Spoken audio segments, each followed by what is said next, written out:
اب انسان جب شادی کرتا ہے اس کے بعد جب بیوی کے ساتھ تعلقات بناتا ہے تو اس وقت جو جس نطفے سے انسان کی پیدائش ہوتی ہے اس کے بارے میں آپ لوگوں کو معلوم ہوگا کہ اللہ رب العالمین نے پہلے سے اسے اسٹور کر نہیں رکھا ہے جسم میں. پہلے سے یہ اسٹور نہیں ہوتا ہے. جب انسان اس وقت اس کا ویٹ بنتا ہے, جب تعلقات قائم کرتا ہے, اس وقت یہ چیز جنریٹ ہوتی ہے. اب کھایا کون سا چیز ہو؟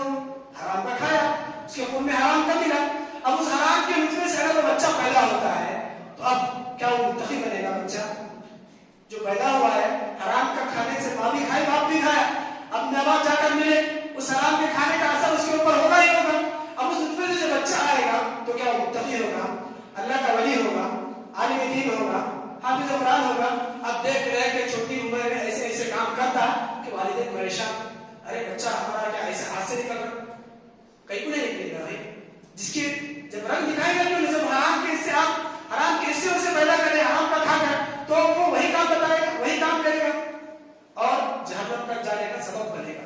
اب اچھا آپ بتاؤ, جو لوگ یہاں پر قوم والوں کی دیکھتے ہیں, معاشرے والوں کی دیکھتے ہیں, تو کیا معاشرے والے آ کر آپ کے بچے کو جب بگڑ گیا ہے اسے سنبھالتے کیا؟ جس معاشرے پہ آپ بہانہ اٹھاتے, جس معاشرے کا یہ لیتے ہیں آپ سہارا, کیا اس معاشرہ آپ کو یہ کر سکتا؟ اگر آپ کو حرام خود سے آپ کا بچہ پیدا ہو گیا, جہنم میں جانے کا سبب بن رہا ہے, کوئی آپ کو یہ کر سکتا؟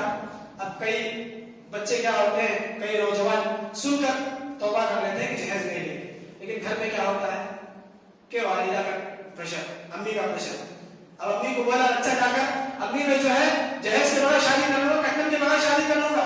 ماں بولتی تو گھر سے جا, تجھے کوئی ایسے بھی مسئلہ ہے, تو اس موقع پر بچے کی ذمہ داری ہے کہ فوری طور پر انکار کرتے ہو. کیوں کل آپ کے دن آپ کا بچہ اگر جہنم کا ایندھن بن رہا ہے تو کیا آپ کی والدہ جو بچے کی دائی آدمی سے بچائے گی؟ اللہ رب العالمین قرآن مجید میں قیامت کا منظر کیا کھینچ رہا ہے؟ یوم یفر المرء من اخیہ وامہ وابیہ وصاحبتہ وبنیہ. کل قیامت کے دن بھائی بھائی کو نہیں پوچھے گا, بیٹا ماں باپ کو نہیں پوچھے گا, ماں باپ بچوں کو نہیں پوچھیں گے. کل قیامت کے دن آپ کے اور آپ میں سے کوئی یہ چاہتا ہے کہ آپ کا بچہ جہنم کے ایندھن بنے, فاسق و فاجر بنے, معاشرے کا گنڈا بنے؟ آپ اس کو یہ چاہتا ہے؟ اگر خدا نخواستہ آپ کے اسکول سے تاثیر سے آپ کا بچہ ایسا بن جا رہا ہے کہ آپ کی والدہ بچا سکتی ہے, آپ شادی کا انکار کرتے ہیں. یہ معاشرے میں سود خوری, حرام خوری کا ایک سبب بن جاتا ہے. اس کی وجہ سے اس کی جو ہے آپ کے آنے والی نسلوں پر اس کا اثر پڑے گا, آپ کی آنے والی نسلوں پر اس کا اثر پڑے گا. اسی طرح سود جب انسان مطلب کٹن کا مطالبہ کرتا ہے انسان, تو راستہ غلط ہوتا ہے, اللہ کی نافرمانی کرتے ہیں. اس کی وجہ سے کیا ہوتا ہے, شادی کرنا مشکل ہو جاتا ہے. جو غریب بچوں کے ماں باپ ہیں, جن کے گھر میں 3-3 4-4 بیٹیاں ہیں, اب ایک بیٹی کو 5-5 6-6 لاکھ کر 20 لاکھ 25 لاکھ کی شادی کرانا چاہے, وہ کہاں سے کرا پائے گا؟ جس کی وجہ سے کیا ہوگا, معاشرے میں مطلب برائیاں پھیلیں گی, زنا عام ہو جائے گا. ایک سروے کے مطابق ایک مہینے پہلے جو سروے گزرا ہے, جس میں 200 سے زیادہ مسلم بچیوں نے بھاگ کر ہندوؤں سے شادی کر لی. نعوذ باللہ ثم نعوذ باللہ. اللہ ہمیں اور آپ کو اس سے محفوظ رکھے. جس کے کئی ایک اسباب ہیں, میں یہ نہیں کہتا صرف جہل ایک سبب ہے, اس میں سے ایک سبب یہ بھی ہوگا کہ غریب والدین جو اپنی بچیوں کی شادیاں نہیں کرا سک رہے, جن کی عمر گزرتی جا رہی ہے, وہ کیا کر رہی ہے, غیر مسلموں کے ساتھ بھاگ رہی ہے. اس وجہ سے ہمارے شادی کے رسوم و رواج کٹن وغیرہ کے, یعنی شادی کے جو رسوم و رواج ہم نے بنا دیے ہیں, اس وجہ سے معاشرے کے اندر یہ برائیاں عام ہوتی جا رہی ہیں. آج مسلم بچیاں بھاگ کر گھروں کے ساتھ شادیاں کر رہی ہیں. اللہ اکبر. اسی طرح جہیز کا ایک اور سبب یہ ہے کہ کئی واقعات آج کل سوشل میڈیا پر وائرل ہے. واقعہ ایک لڑکی جو عائشہ نام کی تھی, خودکشی کر لی. اس کا سبب بھی کیا بتاتے ہیں, جہیز. یعنی آپ جب کٹن کا مطالبہ کرتے ہیں, جس کی وجہ سے جاہلیت کی ایک رسم زندہ ہوتی ہے. یعنی اسلام آنے سے پہلے جو جاہلیت میں بچیوں کو زندہ درگور کر دیا جاتا تھا, اس ڈر سے کہ جو ہے ان کی نگرانی کرنا ہے, ان کو پالنا پوسنا ہے, جنگوں میں جو ہے قیدی بن جائے گی, عزت چلی جائے گی, بچپن ہی میں ڈال دیتے تھے. آج ہمارے معاشرے میں شادی ہونے کے بعد یا تو بچے خودکشی کر لے رہے, یا اس کے بچے کے والدین زبردستی ظلم زیادتی کر کر اسے مار دے رہے. تو کیا اللہ کے نبی صلی اللہ علیہ وسلم حدیث میں فرمائے, اتقوا الظلم فإن الظلم يأتي يوم الظلمات يوم القيامة, کہ تم ظلم سے بچو, کل قیامت کے دن یہ ظلم کیا ہوگا, تاریکیوں کی شکل میں آپ کے سامنے ہوگا. جب کل صراط میں گزرنے کے لیے آپ کو روشنی کی ضرورت پڑے گی, لائٹ کی ضرورت پڑے گی, اس وقت یہ ظلم کیا کرے گا,